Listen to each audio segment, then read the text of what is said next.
उमा जी,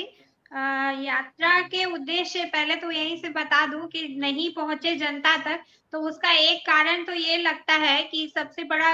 मतलब वजह ये है कि मीडिया ने पूरी तरह से ब्लैकआउट कर रखा है। यहाँ तक कि सोशल मीडिया पे भी कंट्रोल किया जाता है, रीच घटा दी जाती है बिल्कुल से भी यात्रा की। अगर कहीं कोई फोटो डाल दीजिए या कुछ भी करिए, तो एक तो बड़ी वजह मीडिया है। और दूसरा ये भी है कि देखिए, जिस तरह से एक पैराडाइम या वैचारिक शिफ्ट है अपने आप में कांग्रेस में राहुल जी की तरफ से,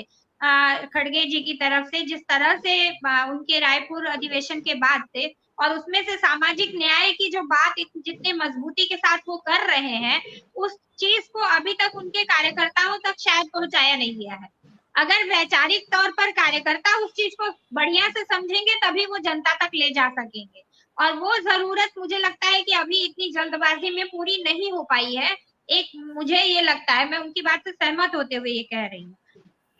जो उत्तर प्रदेश में कल परसों से यात्रा जो आ रही है कल से ही, तो उसके लिए एक चीज तो है कि इससे और कुछ हो ना हो, लेकिन इतना जरूर होगा कि 22 तारीख के इर्द गिर्द जो एक माहौल बनाया गया था, जिसको कहते हैं ना, गुब्बारे में हवा फुलाई गई थी और एक दोष दिया गया था हर किसी इंसान को, जो भी सनातन को मानने वाले लोग हैं उनको फील गुड कराने के लिए। उस माहौल में सारे मुद्दे दब गए थे। वो वापस से कहीं ना कहीं शिफ्ट होगा, नैरेटिव चेंज होगा, और एक जनता के मुद्दों पर, उनके मामलों पर, असल मामलों पर बात आएगी। और यूपी में ये यात्रा का जो मुझे मुद्दा लगता है, वो सबसे बड़ा मुद्दा सामाजिक न्याय की अगर बात करूं के साथ साथ, तो वो बुलडोजर न्याय और एनकाउंटर न्याय जो है इनका, उस राज बुलडोजर और एनकाउंटर के राज के खिलाफ ये यात्रा को चलने की जरूरत है। और एक डर का जो, भय का जो माहौल है, उसको तोड़ने की जरूरत है, और इसमें सच में सबको साथ में आने की बात है, क्योंकि ये अपने आप में एक आंदोलन है। बात यात्रा को लेकर के दूसरी जो मुझे कहना था कि राहुल जी ने अभी कल ही घोषणा की है और खड़गे जी ने कि एमएसपी लागू करेंगे। तो ये जो वादा है, ये जो कहा बात है, इस उद्देश्य को किसान आंदोलन के लिए अपने आप में एक बहुत बड़ा अचीवमेंट है अपने आप में, कि इस देश के और इंडिया गठबंधन की किसी भी पार्टी को, मुझे मालूम है कि लेफ्ट तो पूरा आंदोलन में शामिल ही है, सपा पहले ही हाँ कर चुकी है, तो कोई वो नहीं है कि एक आधी लड़ाई जो इस देश के लोकतंत्र में, संसदीय लोकतंत्र में जितनी पार्टियां हैं, एनडीए के अलावा बाकी सारी पार्टियों ने अपनी तरफ से एमएसपी के लिए हाँ कह दिया है। तो ये एक बड़ी जीत की तरह मैं देख रही हूँ इस यात्रा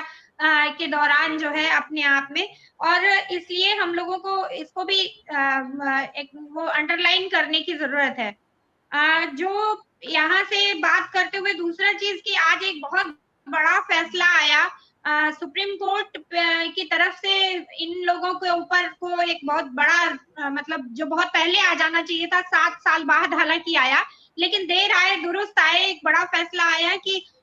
इलेक्शन बॉन्ड पे सुप्रीम कोर्ट ने रोक लगा दी है। तो ये भी एक तरह से हम लोगों को एक बड़ी राहत, या जो हम सोच रहे थे कि जो जिस लड़ाई को जीतने जैसा है, कि सुप्रीम कोर्ट का एक फैसला इस तरह से इस सरकार के खिलाफ पहली बार आया है, जिससे सचमुच में इनके ऊपर कोई असर पड़ने वाला है। जो मोटे होकर पूरे देश का पैसा खा खा करके इनकी पार्टी जो है हाथी हो गई है, इसकी भूख समाप्त ही नहीं हो रही है, उस पर थोड़ी सी लगाम लगेगी। मैं यहाँ से एक सही चीज बात। और क्लियर मतलब अपनी तरफ से कहना चाहती हूँ कि जो कल 2 दिनों से किसान 13 तारीख से जो लगे हैं और दिल्ली आने के लिए, अपनी मांगों के लिए, आंदोलन के लिए, और उनके ऊपर जिस तरह से दमन और हमला किया जा रहा है, जैसे लग रहा है कि किसी पड़ोसी देश की सेना घुस आई हो और उससे लड़ाई लड़ रहे हो, इस तरह का माहौल दिल्ली और हरियाणा पंजाब बॉर्डर पे बनाया गया है। तो मैं भारत जोड़ो अभियान और लोकतांत्रिक राष्ट्र निर्माण अभियान की तरफ से इस पूरी तरह से इस सरकार की इस कार्यवाही का बिल्कुल विरोध करती हूँ, भर्त्सना करती हूँ। और जो कल के दिन का जो बंद है, जिसमें उसके द्वारा, किसान मोर्चा के द्वारा ये बंद का जो आह्वान किया गया है किसान आंदोलन की आगे की लड़ाई में, उसका पूरी तरह से दोनों ही अभियानों की तरफ से समर्थन करती हूँ। और हम सब सामाजिक संगठनों के लोग जो यहाँ इस भारत जोड़ो अभियान या इस लोकतांत्रिक राष्ट्र निर्माण अभियान में है, हम सब लोग पूरे दिल से और पूरे तन मन धन से किसान आंदोलन की इस पूरे लड़ाई के साथ हैं। और मानते हैं कि इस देश का जो पूरा नैरेटिव, पूरी तरह से भविष्य अगर सुरक्षित होगा और बचेगा आर्थिक रूप से, खासकर जिस तरह से इस सरकार ने देश को कंगाल किया है, कर्ज में डुबोया है, या आगे जो इनका क्रोनी कैपिटलिज्म का, मोनोपोली का जो मॉडल है, उसके खिलाफ अगर कोई वास्तव में लड़ने वाली ताकत है तो वो कोई पार्टी या कोई वो नहीं है, वो दरअसल इस देश के मजदूर और किसान ही है। और वो लड़ाई अगर सड़कों पे इस तरह से केंद्रीकृत होती दिख रही है, एकदम सामने सामने की होती दिख रही है, तो ये एक उम्मीद जगाने वाली बात है।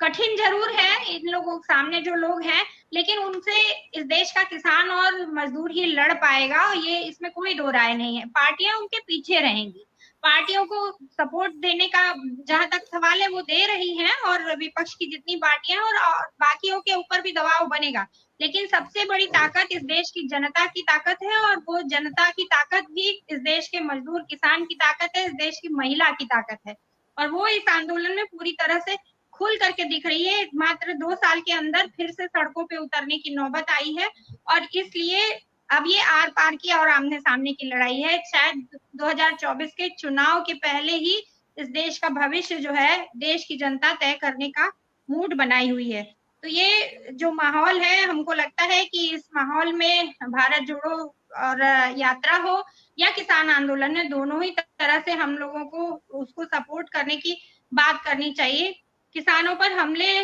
को लेकर के और रास्ता रोकने को लेकर जो हाईकोर्ट ने फटकार लगाई है, मैं उसका भी उल्लेख करना चाहूंगी कि